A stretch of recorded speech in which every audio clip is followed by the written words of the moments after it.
It started as an experiment. A harmless psychological study. A group of healthy young men were told they'd help science by simulating prison life for 2 weeks. They signed up willingly. They joked. They laughed. They shook hands. 9 days later, one of them had vanished. 3 were deeply traumatized. And another would never be the same again. This wasn't just a social experiment. This was a test of the human soul, and how easily it can be broken. The government experiment that went horribly wrong.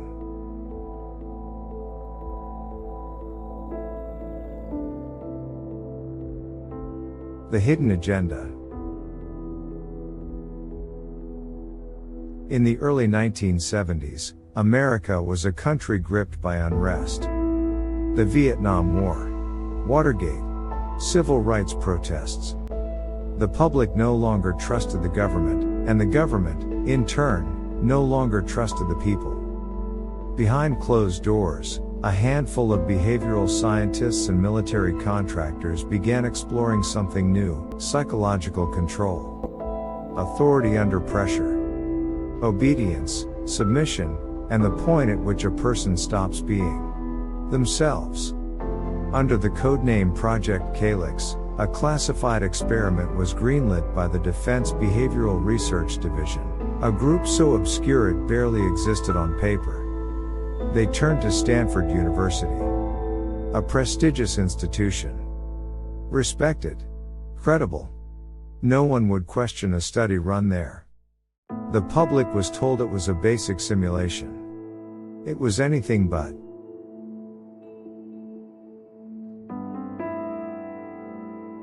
Recruits. 24 volunteers answered a newspaper ad. No criminal history. No mental illness. Just students, recent graduates, idealists, dreamers. Among them, David Kinley, 23, psychology major. Marcus Levitt, 22, aspiring novelist. Kevin Morse, 25, pre-med. Each man was interviewed, measured, and quietly assessed, not just for personality, but for pliability.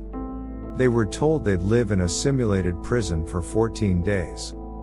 They could leave at any time.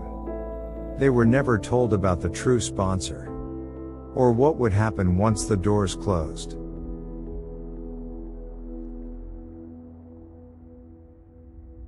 Stripped of identity. The 24 men were split into 2 groups, 12 guards, 12 prisoners. A lottery, they were told. Random. But later reports would suggest otherwise. That guards were selected based on aggression scores. That some had even been shown subliminal conditioning videos beforehand. The prisoners were taken, blindfolded, from their homes, arrested by surprise to simulate a real incarceration. They were booked, fingerprinted, and led into a basement transformed into a jail. No windows. No clocks. No escape. Their names were gone. They were numbers now. One whispered, "I didn't feel like I was acting. I felt like I'd actually been arrested. Like I didn't exist anymore." The transformation had begun.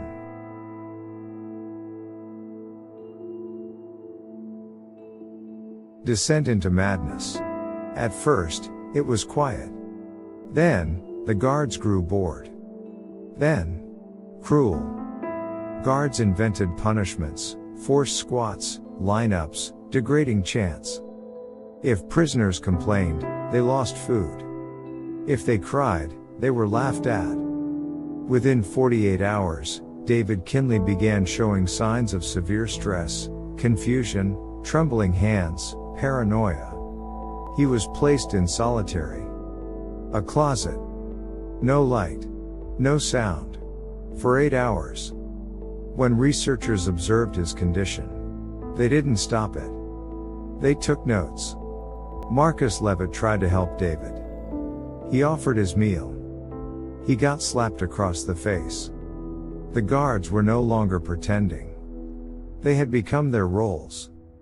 But worse, so had the prisoners.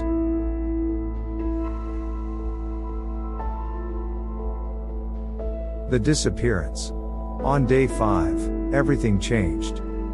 Marcus Levitt, known as Prisoner 819, didn't show up for morning lineup. His bunk was empty.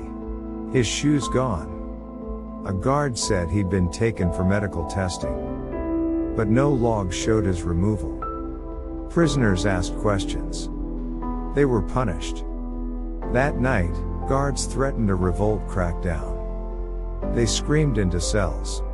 They banged batons against bars. Several prisoners broke down sobbing. Others began rocking silently. Later that week, a janitor found something behind a vent near the solitary cell. A torn piece of paper with the words, "I was never meant to be here." To this day, Marcus Levitt's body has never been found.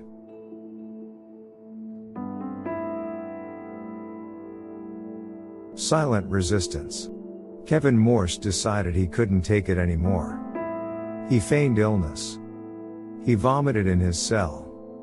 He was sent to the makeshift medical wing. There, he managed to grab a nurse's clipboard.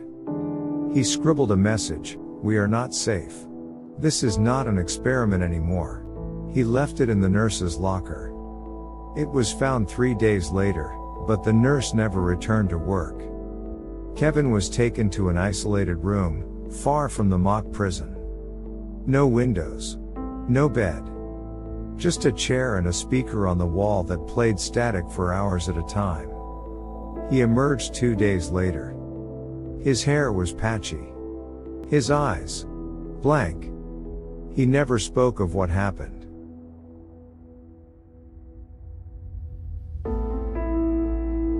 Collapse and cover-up. On day 9, a young assistant named Lisa Holland arrived unannounced. She had heard rumors, unease, whispers of harm. She wasn't prepared for what she saw. A prisoner curled into fetal position. A guard yelling racial slurs. Another making inmates simulate sex acts for disobedience. She demanded the study be stopped. A heated argument broke out in the observation room. A lead researcher screamed, "They're still within protocol." But Lisa leaked photos to a local ethics committee. By morning, Project Calyx was shut down. The story was buried within days. The government said it was a misguided student study. But behind closed doors, the files were sealed for 25 years.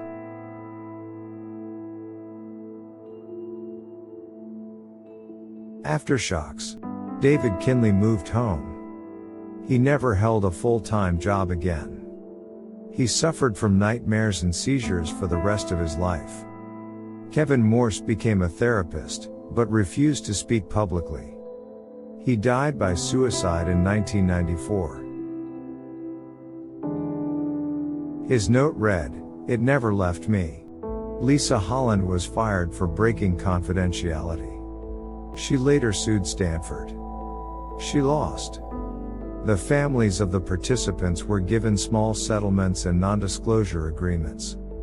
Except for one, Marcus Levitt's mother, Eleanor. She never signed. She refused the money.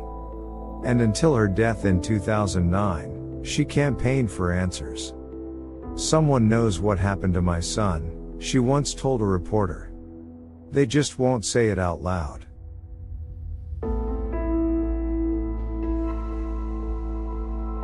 Truth Declassified. In 1998, a researcher reviewing Cold War archives stumbled upon a thin file labeled Calyx 17.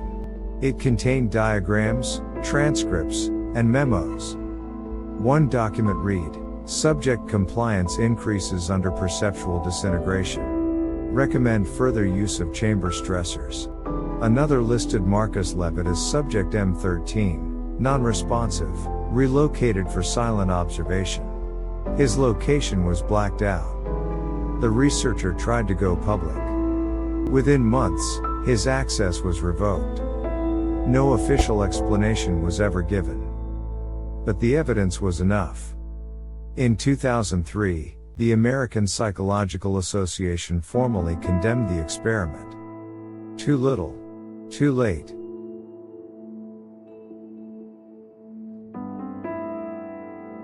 The lesson. What does it take to turn ordinary people into monsters? To make a mind unravel?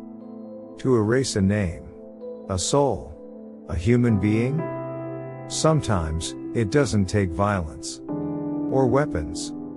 Just a room, a role, and the permission to let empathy die. Project Calyx was a question posed to science. How far can we push before someone breaks? The answer? We should never have asked. If you found this exploration insightful, subscribe to Untold Truth for more deep dives into the hidden stories shaping our world. Share your thoughts on the government experiment that went horribly wrong in the comments below.